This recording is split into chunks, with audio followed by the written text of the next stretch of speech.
Hello, I'm Sebastiaan Bremer, and this exhibition, Recording Studio A, has just opened at Fort Worth Contemporary Arts.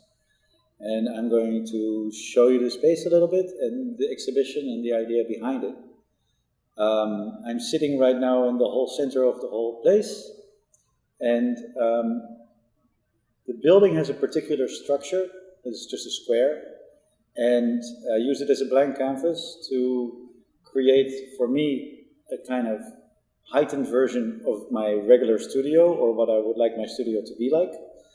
And in my studio I play a lot of music normally, and in this particular case, because I had the opportunity, I'll have some musicians actually working here as well and recording. And while they're not doing that, I'll be playing some of their music as well as other things. This show is not only showing my work, it's also kind of showing the backstory. So I'm having books around, some movies, magazines, different things that are inspiring to me, and I feel that maybe other people don't know these things, so they could get something out of it.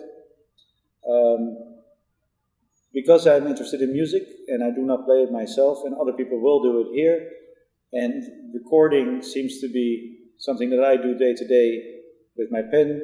Other people do it with music every day. But if you do it with music, you need a particular space that is acoustically a bit sound. So we hung up some different sound panels to make it more and more of a recording studio, and actually the sound doesn't travel as much and is not so echoey as it sounds right now here in this spot.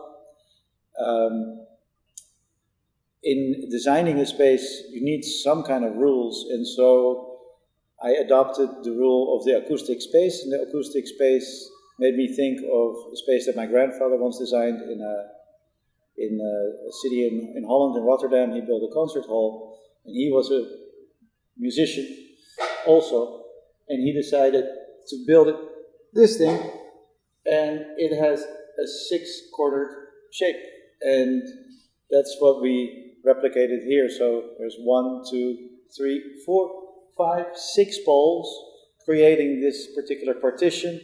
It's just a sketch of a space. It's not really walls, but they're semi-translucent with plastic that mimics a little bit the process of my art. I also make you look through the dots that I do to a picture. And I have, because of that, a division in the space. So in the center space is mostly where I have set up some working tables. So when I'm not here, it even will look like you can see the process, because people always ask me, how do you make your things? And so now you can kind of see or guess how it goes. There's one section over there with mostly Dutch historical landscape and still life-based imagery. In that corner is a body of work called Schöner Götterfunken, or To Joy series. In the right back corner is a small area for screening movies. In the middle is just pictures that I keep normally in my studio around me because they're keepsakes, they're important to me. It's a bit of an altar. Left of that is a collage of different studio spaces that I've had in different cities and different moments of my life.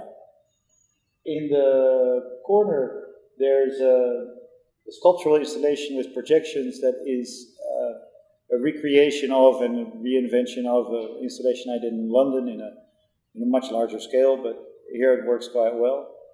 And it relates to the kind of the ceremonial and religious aspect of art making in general, and mine in particular. Then there's another collage of the work that I'm going to try to make, and this is the beginning of it, and these other pieces behind have a relationship to the sculpture in the corner. And then in the corner with the music, there is a series of portraits that I did of the musician Harry Nilsson, whose work I love, and who made a lot of work with layering his tracks and recording them very carefully. He actually never performed, he only recorded his stuff. And I am inviting people to come here as often as they want and see some movies and hang out and maybe learn something or otherwise get inspired or just fall asleep. That's it.